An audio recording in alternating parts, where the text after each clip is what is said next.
नमस्कार, मैं राजेश और आप देख रहे हैं नीति 365। एक बार फिर पूरे देश को दिल दहला देने वाली गैंगरेप की घटना सामने आई है। कहा जाता है भारत अतिथि देवो भव के नाम से जाना जाता है। चूंकि स्पेन की यह महिला भारत की जितने भी तारीफ सुनी थी उसको लेकर के भारत आई थी घूमने अपने पति के साथ, लेकिन यहाँ नहीं जान रही थी कि मेरे साथ ऐसा गैंगरेप होगा और हमें उस पीड़ित से गुजरना पड़ेगा जो एक भारत के लिए शर्मसार की कहानी कही जाएगी।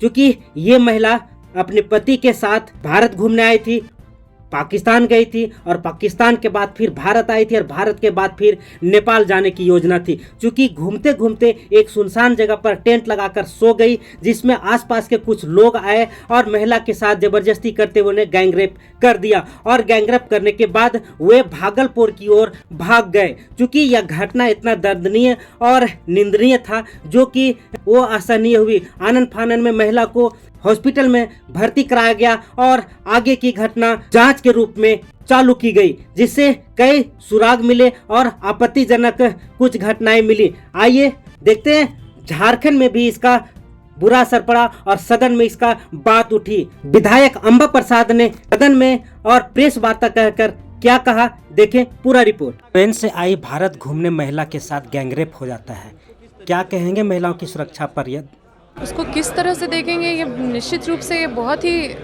शर्मनाक है।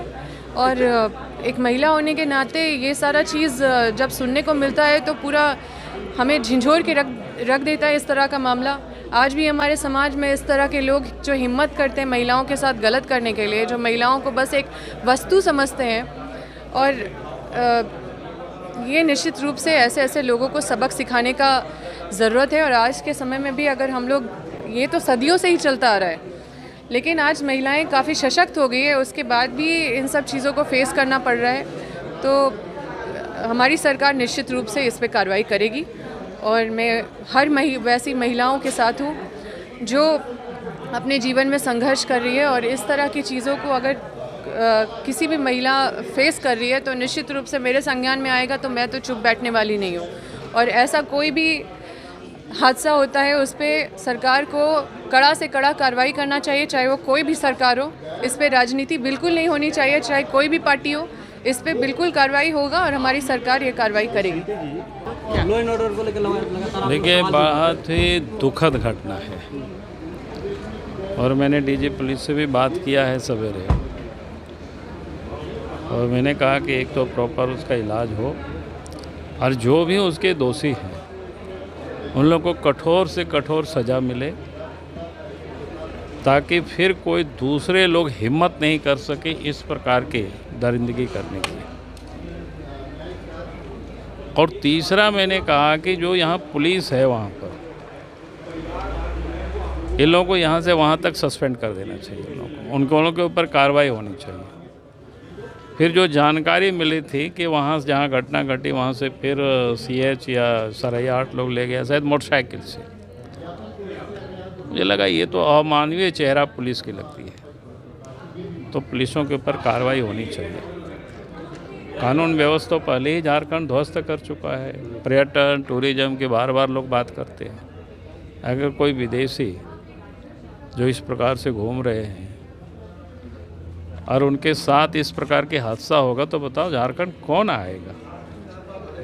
तो हम सब समाज का भी दायित्व बनता है और सरकार का विशेष दायित्व बनता है। ऐसे जिन लोगों ने भी कृत्य किया है उन लोगों को ऐसी सज़ा मिले कि आने वाला कोई दूसरे लोग फिर किसी के साथ जो घटना घटी है बहुत ही दुर्भाग्यपूर्ण है ये, और इसमें राज्य की छवि खराब होती है। और हम लोग बार बार कहते हैं कि ये सरकार में सुशासन नाम का कोई चीज़ ही नहीं है।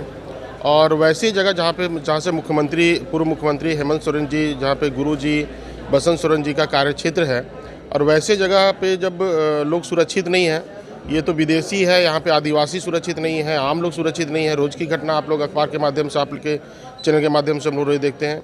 यहाँ पे सरकार का एक सूत्री कार्यक्रम है, लूट खसोट करना, पूरे राज्य को लूटना और सरकार बचाना। इसके सिवा ना जनता का इनको चिंता है। मैंने बार बार कहा, सदन में भी कहा कि आज के थानेदार का जो थानों में पोस्टिंग होता है, जब कभी भी कोई भी थानादार का पोस्टिंग होता है, सबसे पहले ये जानना चाहता है कि ये कहाँ पे क्रिमिनल क्षेत्र है, कौन उग्रवादी क्षेत्र है, कौन उपद्रवी क्षेत्र है। अभी के थानेदार जाते हैं, सबसे पहले पूछते हैं कहाँ से कमीशन आएगा, कौन बालू गाड़ी आता है, कौन लकड़ी गाड़ी आता है। और ये सिर्फ वसूली पदाधिकारी के रूप में बैठा के रखे हैं, थानेदार बैठा के नहीं रखे हैं। सरकार को ये लोग मोटे मोटे पैसा पहुंचाते हैं, उसके बदले इनका पोस्टिंग होता है। तो उनको लॉ एंड ऑर्डर, सुरक्षा, पेट्रोलिंग से क्या मतलब है? वो तो बालू के घाट पे जाके गाड़ी खड़ा करके अपना रखता है, पेट्रोलिंग गाड़ी खड़ा करके रखता है। वो कोयला जहाँ से निकलता है वहाँ पे पेट्रोलिंग गाड़ी खड़ा कर रखता है। आम लोगों का सुरक्षा, शहरों में, गलियों में पेट्रोलिंग होनी चाहिए, वो कहाँ हो रही है? आज जहाँ भी गांव में जाके देखिए, घरों घर में चोरी हो जाता है, बलात्कार हो रहे हैं, बहू बेटियाँ सुरक्षित नहीं है। सीएम, पूर्व सीएम जो अपने गुरु जी थे हमारे शिबू सोरेन जी, उनके घर के सामने गोली चल जाता है। ऐसे सरकार, बताइए कहाँ सुरक्षा है, कौन सुरक्षित है? इससे इस सरकार में पूरे राज्य की छवि खराब हो रही है। निश्चित रूप से पूरी जनता देख रही है। आज ये लोग डिंडोरा पीट के बोलते हैं कि हेमंत सोरेन जी को ज़बरदस्ती जेल भेज दिया गया। जब ज़बरदस्ती जेल भेज दिया गया तो आज क्या हो रहा है? आज क्या हो रहा है बताइए? और ऐसी स्थिति में केंद्र सरकार अगर हस्तक्षेप नहीं करती है, राजभवन हस्तक्षेप नहीं करती है, तो फिर बचेगा क्या? मतलब लूटने का पूरा छूट मिले, ऐसा ये सरकार चाहती है। लॉ एंड ऑर्डर पर संसद में सवाल उठाइए। बिल्कुल, अभी चलेगा, उसी पे चलेगा, लॉ एंड ऑर्डर पे ही चलेगा। और हमने बार बार जितने भी हमारे वक्तव्य हुए हैं सदन में, हमेशा मैंने लॉ एंड ऑर्डर को लेकर के सीओ, बीडीओ जो लूट मचा रखा है सब जगह पे, दारोगा लूट मचा रखा है। यहाँ तो सारे लोगों का पोस्टिंग, चपरासी तक का पोस्टिंग बिना पैसे का नहीं हो रहा है। क्या सरकार चलेगा? क्या आम जनता को सुरक्षा मिलेगा? ये सरकार में सिर्फ लूट कर खसोट चल रहा है, कुछ नहीं चल रहा है।